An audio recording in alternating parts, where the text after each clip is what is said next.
am so pleased to be here today. I was born about 200 yards to the west of this location where we are today. And my father used to work in the Salford Royal Hospital, which is a couple of hundred yards to the east on the Manchester boundary. On a Saturday morning, he used to bring me into work, and I was inoculated against polio and various different other things, which I suspect make me very, very aware of my Salford origins and give to me a real sensitivity to this location, because I just love it here. And the idea that I've been asked to talk about the Salford Pals in a location which is so propitious is just, it's a wonderful opportunity. I'm so grateful to the Western Front Association for giving me this chance. Now, we're also, I suppose, rather fortunate in the sense that when you come to a location like this, you're surrounded by things which give you a sensitivity to the location.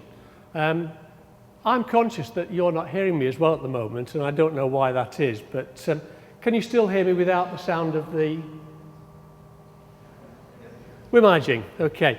Not far from here is the Imperial War Museum North, and between Salford Quays and here, and running way back down towards the River Irwell and down towards Lower Broughton, is the area from which the Salford Pals, the 1st battalion of the Salford Pals, came in great numbers. Now, those men were very different to the territorials that Bill has been talking about. Their circumstances have been encapsulated in the artwork of Lowry, who has given us a very, very clear impression of what Salford was like at the turn of the century through into the 1920s and 1930s, because Salford had a reputation for being grimy, filthy. It was often described as an area of slum dwellers. 2 or 3 of the very finest books that were ever written about Salford described it as a slum. It was in many ways a matriarchal slum where the women were exceptionally important in the life of the community. And the men who worked here worked principally in mills, in engineering, the burgeoning electronics industry, and of course the docks. I should tell you that I'm incredibly grateful to the Salford Local History Library, which is the next building behind here, which during the course of the 1980s, when I was writing the Salford Pals book, was astonishingly helpful to me. It's now barely open, and I do regret the closure of so many of the facilities which give people who are enthusiasts into this sort of history the opportunity to research in the way that we would all like to have. But the photographs in front of you show you what Salford's appearance was like during the course of the first decade of the 20th century and onwards past the First World War's history. I made a reference there to one book, The Gangs of Manchester. There were numerous gangs in and around Salford, and those, I suppose, people who took advantage of the community to create difficulties within the community became a symbol, really, of life in Salford. They were, in part, out of control. Young people who made life difficult for the community. Not much has changed, has it, really, of course? And, we've seen exactly the same sort of circumstances today where young people become disaffected and turn their hands to things which are perhaps less desirable. Now, I'm going to go back 30 years to when I took this photograph here. It's of the Manchester Ship Canal and the Trafford Road Bridge. It's very, very close to where we're located at the moment. I live not far from there, and the Manchester Ship Canal was an extraordinary place.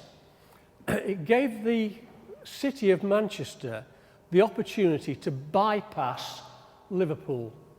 Now, when Liverpool was the principal port for the northwest of England, it was a remarkable city. But Manchester saw a commercial opportunity towards the latter years of the 19th century to bypass Liverpool. And it, of course, gave rise to much of the commercial and social antagonism between those two cities, because Manchester essentially sidelined Liverpool by the building of the ship canal. In order to build it, they imported huge numbers of men who were navigators, men who would dig the ship canal, partly with the aid of mechanical assistance, partly by muscle power. But many of those navigators came from Ireland. And as a consequence, there was a very, very substantial Roman Catholic community in this part of the world. Initially, they were labourers who dug the canals, built the docks, built the locks, and provided the civil engineering muscle power to create this fantastic facility. But of course, subsequently, they began to live in the vicinity of Salford, and there was a very, very substantial Roman Catholic community here.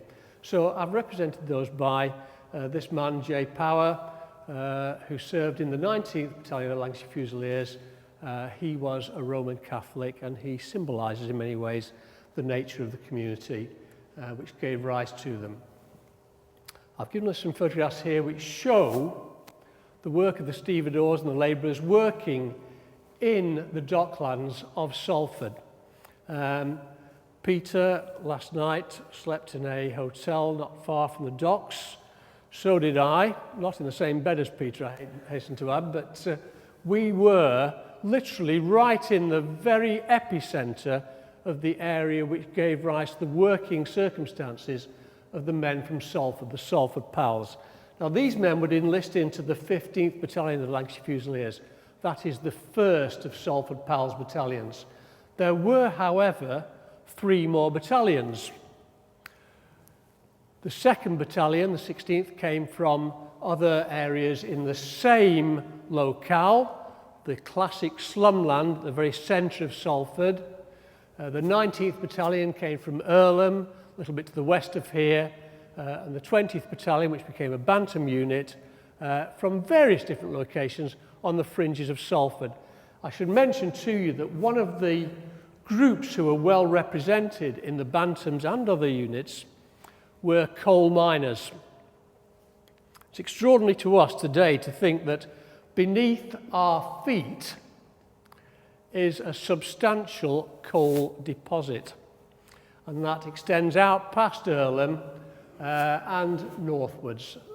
Lancashire, of course, was a very important coal mining area. The coal mines in Salford, and I'm not talking about peripheral to Salford, but actually in Salford, were substantial. Their faces ran at an angle of a gradient of 1 in 3 in many cases. During the course of certain operations, the face temperature in the coal areas were up to 100 degrees Fahrenheit. These men were hardened labourers. Very, very difficult circumstances. So Salford was not only a dockland, it was also a manufacturing centre. The air was filthy. I can remember the early 1950s and my mother complaining about the fact that she could never keep a set of curtains going in Salford for more than a few months, simply because of the acidity in the air, which rotted the stitching in those curtains. So take yourself back 50 or 60 years to the First World War period, and you can imagine that Salford was a very, very difficult area to live in. The photograph which I've just shown you there, the last one, is the demise of Salford docks. It staggered on during the course of the post-Second World War era and gradually declined into insignificance by the 1970s. That was because of the containerization of the ports, of course. Well, today, it's very, very different. Salford is information-powered. This is where we are. What a transformation Salford has experienced during the course of the last decade and the arrival of the BBC.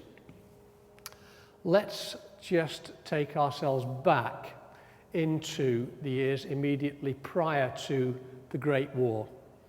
Salford suffered from extensive difficulties: child abuse, incest, drunkenness, notorious gangs that I've already mentioned, diseases that were endemic, death rates of 28 per 1,000, massively higher than exist today. Industrial work gave rise to incomes which were minimalist for women, not much better for the men, and coal miners were exploited extensively. I should also point out to you that the nature of employment in the docks was temporary and casual, so you could talk today about 0 hours contracts. That was the norm here in Salford in 1914. People went to the dock offices to see whether or not the gangmasters there would provide them with a day's work. If they didn't, they were casually unemployed for the rest of that day and tried again the following day. These circumstances gave rise to a general strike in 1911, centred upon Liverpool, but it spread, of course, into Salford area. And that general strike saw the deployment of fully armed troops, cavalry, armed police in the Salford area during the course of that year. The chief constable, who was also involved in the territorial organisation in Lancashire at the time, a man called Cedric Godfrey, told the men who were within the territorial units in Salford it would be a good idea during this circumstance if he ordered them to return their rifles to the drill halls during the course of this period of tension in Salford, just in case they were tempted to use their rifles on the wrong side during the course of that dispute. So much tension between Cedric Godfrey and Salford already because of his role as Chief Constable. Of course, the other figure who was very, very significant in Salford at the time and throughout Lancashire was this man, Darby. I've mentioned a few of the key facts about Darby. He would become the honorary colonel of the Salford Pals. The enlistment of men into locally raised units began in earnest, of course, in Liverpool, spread to Manchester, subsequently into Salford. And the men who were enlisted in Salford were relatively slow off the mark. So there had already been recruitment into the Manchester Pals during the course of August 1914, but it wasn't really until September that the movement began to gather some sort of momentum here in Salford. Take a look at the map, which you can see hopefully there. You may not be able to see the detail of it, but it gives you some idea of the intense closeness of the housing from which these men came from this area. And you may just be able to see down the bottom left-hand corner of the map that you're looking at, the corner of one small part of the dock area here in Salford. That's a better view of it, and you can see, of course, the workhouse towards the top of the map, which is an important feature of life in Salford at this time. Now, contrast the men from Salford with this wonderful photograph of men enlisting into the Manchester Pals prior to them. This is a photograph taken at Bellevue. Shows men who enlisted into the 1st and 2nd battalions of the Manchester Pals. Now, that photograph was taken on the 1st or the 2nd of September 1914. So Salford's movement hasn't really got going at this stage. Bill, I only put this photograph in for you because I knew that Bill wasn't going to show us any photographs at all of the territorials, and I thought before you went home today, you should see some photographs of the territorial units, in this case from Salford, who were embodied, travelled to the Bolton and Turton areas, and were given their preliminary training prior to departure from that area. There were literally thousands of these postcards created by men who would sign up onto a notice board, put their names under a list. Photograph having been taken, that would give the photographer an idea as to how many of the photographs should be reprinted. they pass down through all sorts of sources to people like us. And they're incredible. They are such amazing quality photographs. So there you are, some photographs, Bill, that was especially for you. Now, here we are now, we're into first week of September. Advertising is beginning to appear in the local press. The Salford Battalion has a place for you, of course, and not far from here in Pendleton, there are opportunities for people to enlist. There were various different recruitment centres established, two of them in the lads' clubs or boys' clubs, which were important features of society in Salford. One was down off Liverpool Street, that was on a road called Coronation Street, the Salford Lads Club, and one not far from here down towards Adelphi. Both those clubs have massive memorials whose names concentrate principally upon men who enlisted into the Pals units, these locations. So first week in September, you've got a burgeoning of the numbers of men who are beginning to enlist. Initially, of course, they enlist into the 15th Battalion, the 1st Battalion, the Salford Pals, subsequently into the 2nd, 3rd and 4th. Now this photograph, I'm going to show you now, is, in my opinion, one of the most remarkable pictures of the First World War. Not this particular one, but the one that follows on. In the trilby hat, with the elegantly furled umbrella, is a man called Montague Barlow, Conservative MP. How did Salford elect two Conservative MPs and a Liberal MP? Well, it's called deferential working class conservatism, and if that doesn't explain it, it's also explained by the fact that very significant numbers of men simply were not registered to vote. So there was a sort of absentee vote in Salford which allowed Montague Barlow to come to prominence in the community. However, on the outbreak of war, he deployed his skills astonishingly successfully. He was an amazing self-propagandist. He was an extraordinary propagandist for the war, and he was the principal figure involved in the raising of the Salford Pals. This photograph is so unusual because it was taken before the men had any sort of kit and equipment, and it shows one of the platoons who enlisted into the 15th Lancashire Fusiliers.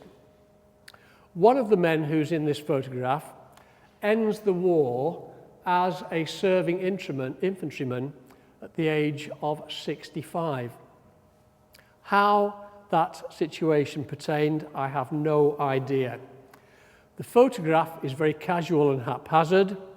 A significant number of the figures were added later. They were photographed at a later date. The photographer then cut them out and stuck them into the photograph. There are 7 such men appearing. The 2 who are kneeling either side of the front row, for example, are cardboard cutouts. And you can see other inserts at various different levels in the photograph. The most remarkable face is that of the young officer who is seated centrally amongst his men. And I suspect he has this sort of sense of what am I doing here writ large on his face. He's rather drawn the short straw. Now, this man Elijah Suttle is another fantastic figure during the course of the war. He served in all 3 of Salford's Pals battalions. That is the full height battalions. He's an ex-regular soldier. Ex-regular soldier.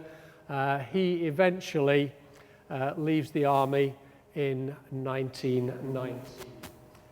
His wife was a local midwife of some repute who, by reputation, delivered significant numbers of the Salford Pals safely on their birth. Now, one man I have to mention here is Edgar Lord. He became leader of the council in Rochdale after the First World War. Prior to the First World War, he was a local man, a professional man. He enlisted into the Royal Fusiliers. the 20th Battalion of the Royal Fusiliers, which contained many, many men who came from Manchester Grammar School. And this of course, was prime recruiting territory for officers who would later serve with the Salford Pals. He took a Kodak ectographic camera to war with him.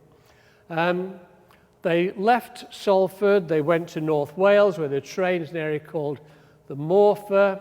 Many photographs were taken there. I must mention Bill Turner. He was the penultimate surviving Salford Pal.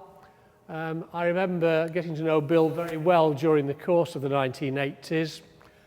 Shortly before he died, Bill's medals were stolen from him by a burglar who broke into his house. And that was, in many ways, the last straw for Bill. He's a wonderful man, and I spoke to him so many occasions. He's just a lovely correspondent about the circumstances in which these men lived and fought. The other photograph, the signallers, I've included that because it shows something of the diversity of the men who served in the Salford Pals. Because this was a dockyard community, effectively a location which was internationalist, there was a very substantial Jewish community in Salford. There was also a very substantial minority of people who came from the West Indies, who were already resident in Salford. So it was quite a diverse community and remarkable forerunner of its diversity 70 or 80 years onwards.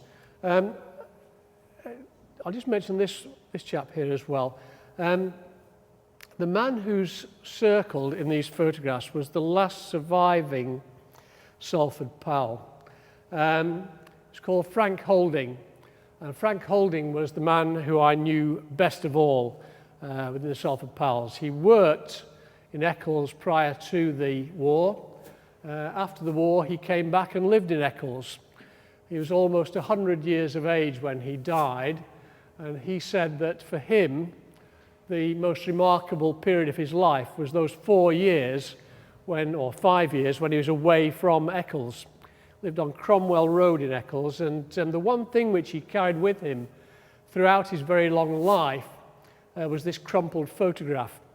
He kept it in his wallet, and in his tiny, neat handwriting on the reverse, it had the name of every man who was photographed in that picture, together with what happened to them on the 1st of July.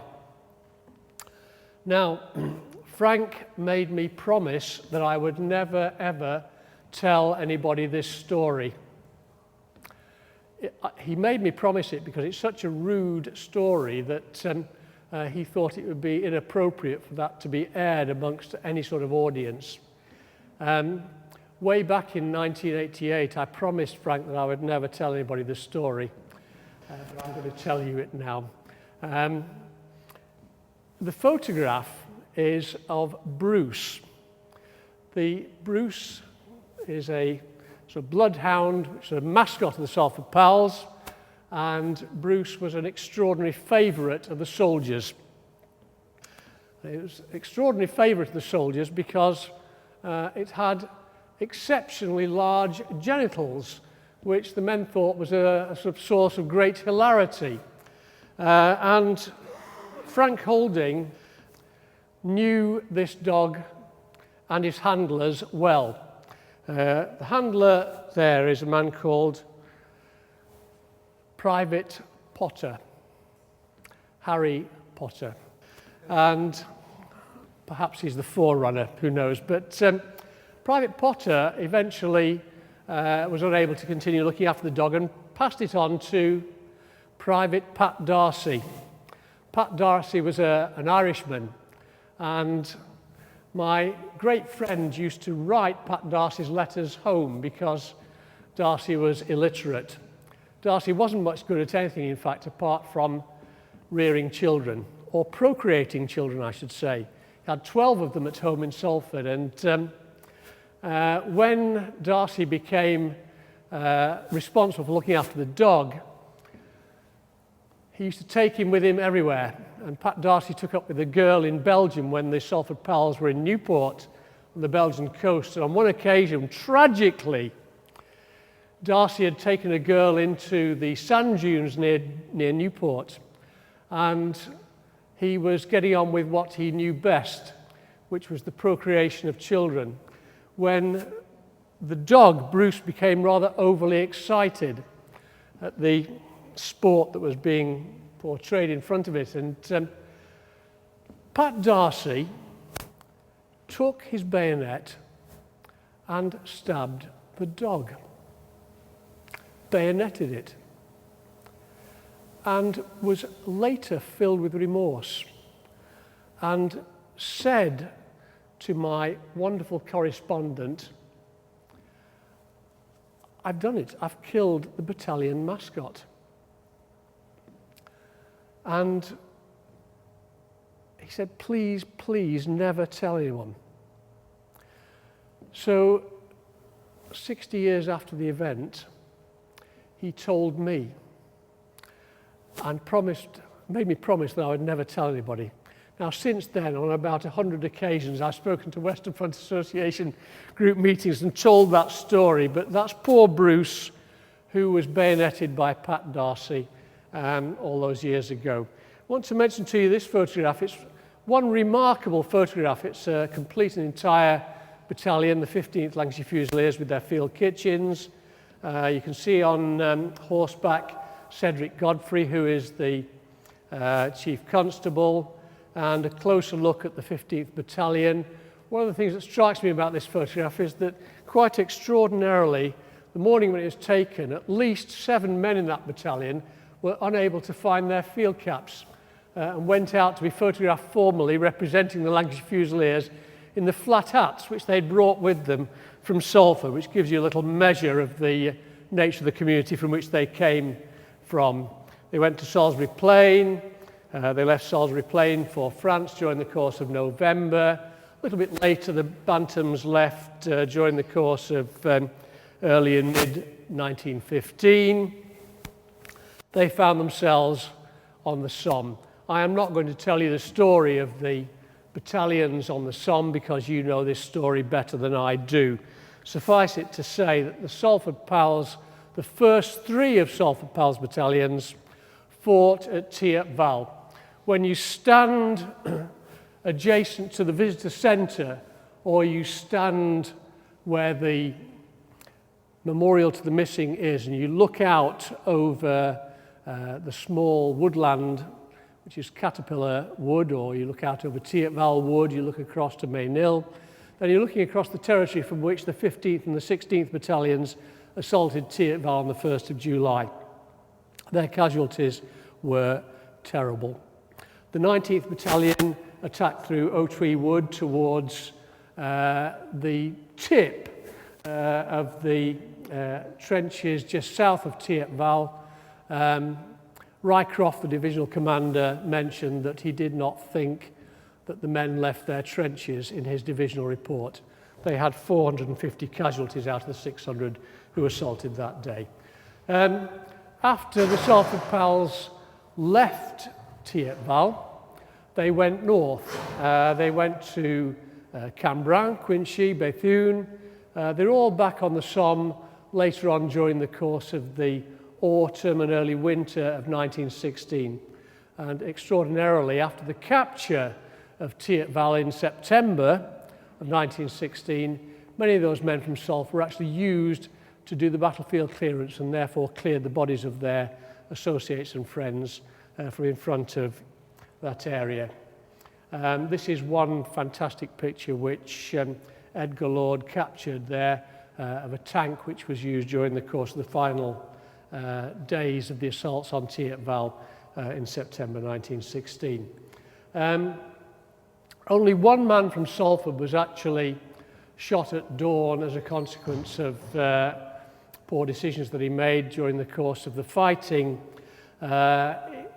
in the latter part of 1916. That was a matter of some pride, I think, amongst the Lancashire Fusiliers, that many of the locally raised units, the men did persist and maintain their morale even during the course of the awfulness of the winter campaigning on the Somme between 1916 and 1917. Edgar Lord, whose batman this man was, in his defence said that he would like to offer the fact that he was a volunteer. He became one of the people whose sentence was not commuted, and he was shot at dawn during the course of January 1917. Lord's continual use of his camera has brought forth some fantastic photographs of the men serving right the way throughout the winter of 1916-17. You can almost feel the cold of these photographs taken at Serre during the course of the period of ice and snow during the course of January and February 1917. Subsequently, Lord took a series of photographs during the course of the German pullback in the spring of 1917, and including this photograph when he was part of a four-man patrol near Rouvroy-en-Santerre. Now, you're all experienced in these sort of matters, but when I talk to branches, there's very often somebody who says, well, there's only 3 people in that photograph, Mr. Stedman. Of course, there was always the 4th person who was taking the photograph. But this photograph does give rise to one particular story which I want to mention to you. To the other people apart from Lord in the photograph, there's a guy called Joe Smith, and Eddie Hopwood is the shorter of the men there. Eddie Hopwood was the batman who replaced the man who was shot at dawn for Edgar Lord. After the First World War, Hopwood and Lord had survived. Hopwood becomes a cafeteria owner in the area of Greater Manchester. And Lord, of course, by now is the leader of one of the local councils. When Hopwood's cafeteria fell on hard times during the 1930s, Edgar Lord went to see him and gave him a hunter watch, which had some considerable value in the expectation that Hopwood would pawn that watch. He never did, and when Hopwood died, his family returned the watch to Edgar Lord's family. Now, when I saw these photographs in a small scrapbook, which was maintained by Lord during the course of the period after the First World War, his 2 daughters showed me, as a matter of considerable pride, this wonderful watch, which Hopwood had refused to pawn, even though he was facing financial penury. And I think that's a measure of the intensity of the relationship which existed between officers and men, where that relationship was a good one. It continued as a lifelong measure of considerable esteem between them. There's one little point I've missed out behind this story. When they were fighting in front of Savvy Wood near to Manchester Hill, Hopwood had saved Lord's life on that occasion by carrying him off the battlefield after Lord had been very, very badly wounded. So that was really the origin of the very considerable sentiment and respect between them. Now, 5 minutes, Peter. We'll never finish. Did you suffer from the same problem there? I wanted to mention some people who were the young men who served during the course of 1918. Seth Taylor, Company Sergeant Major by the age of 20. What a responsibility. Joseph Morris, forever 19. He was killed just prior to the men reaching the Somme Canal. He came from Gig Lane, next to Bury Football Club. Crossing the Somme Canal, well, of course, it's always remembered from the Victoria Crosses, which were won there. Neville Marshall, James Clark, who was buried in a pauper's grave, James Kirk, and the death of Wilfred Owen.